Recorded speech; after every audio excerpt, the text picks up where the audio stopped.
ও ভাই, এগুলো হচ্ছে বড়লোকিয়া খাবার দাবার। জীবনে কোনোদিন বানাইনি, জীবনে ফার্স্ট টাইম বানাতে গেছি। মানে সরঞ্জাম দেখেই আমার বরকে আনতে দিয়েছি আর কি, সরঞ্জাম আনতে দিয়েই ওনার অর্ধেক অবস্থা খারাপ হয়ে গেছে। তার মধ্যে অর্ধেক জিনিস যদিও আমি কিনেছি, যেগুলো চিজ ফিজ যেগুলো লাগবে আর কি। ক্যাপসিকামটা অন্য কেউ নিয়ে এসে দিয়েছে, মানে আমি রানাঘাট থেকে নিয়ে আসিয়েছি ননদের বরকে দিয়ে। এখানে লাল আর হলুদ ক্যাপসিকামটা পাওয়া যাচ্ছিল না, ওই জন্য লাল আর হলুদ ক্যাপসিকামটা আমি ওখান থেকে নিয়ে আসি, যে একটুখানি কালার মালার হবে, বেশ দেখতে কালারফুল ভালো লাগবে। করবোই যখন একদিন, তো ভালোভাবেই করব।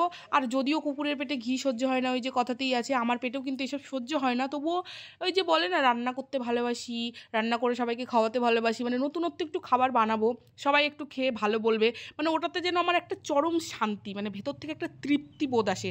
সেটা আমার খেয়েও আসে না, সত্যি কথা বলছি। মানে খাইয়ে যতটা আমার তৃপ্তি বোধ আসে, সেটা আমার নিজে যে খাবো, গিয়ে খাবো, এই করবো এই করবো, আমার আসে না। মানে রান্নার মধ্যে না একটা মানে আলাদাই ব্যাপার আমার মানে লুকিয়ে আছে, মানে রান্না করতে আমি এতটাই ভালোবাসি।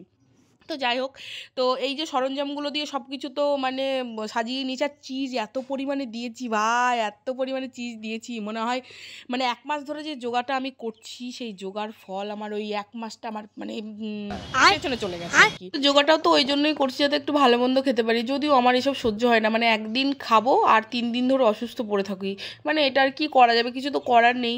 তো সবাইকে তো খাওয়াতেও ইচ্ছে করে, তাই না? আর আমার ছেলে তো খেতে ভীষণ ভালোবাসে এইসব, তবুও মাঝে মাঝে করতে ইচ্ছে করে। তো পিৎজাটা একদমই বানিয়েছিলাম না কোনো দিনই, তো আমি ফার্স্ট টাইম মানে ট্রাই করলাম আর কি।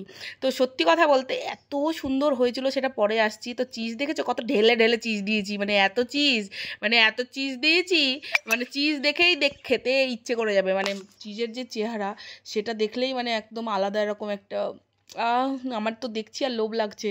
মানে আমি যদি আর এক টুকরো যদি পেতাম।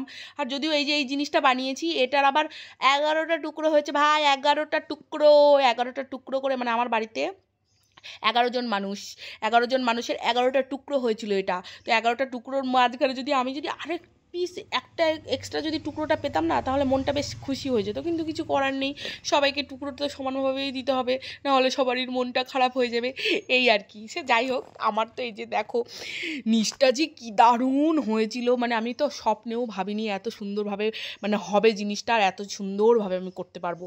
মানে দেখো জাস্ট। আর তো বলাই হয়নি, অরিগ্যানো আর চিলি ফ্লেক্স এগুলো আগে থেকে কিনে নিয়ে এসে রাখিয়েছিলাম আমি। জাস্ট ওটা মানে দেখলে কেমন একটু ভেতর থেকে একটা আনন্দময় আসে, বুঝলা? আর এই যে এখানে দেখছো তো আমি হ্যাপি বার্থডে করতে লেগে গেছি। মানে এই যে কাটার সময় আমি লোভই সামলাতে পারছি না, সবাই কিন্তু আমার ক্যামেরার পেছনে দাঁড়িয়ে আছে অপেক্ষা করে যে কখন দেবে আর কখন খাবো।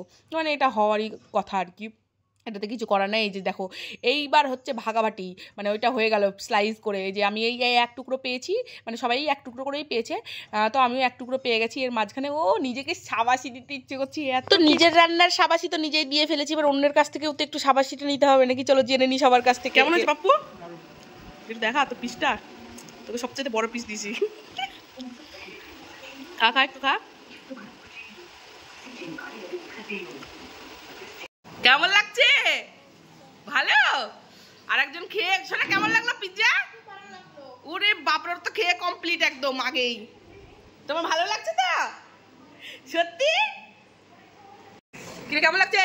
খা আগে, তারপর লবণ।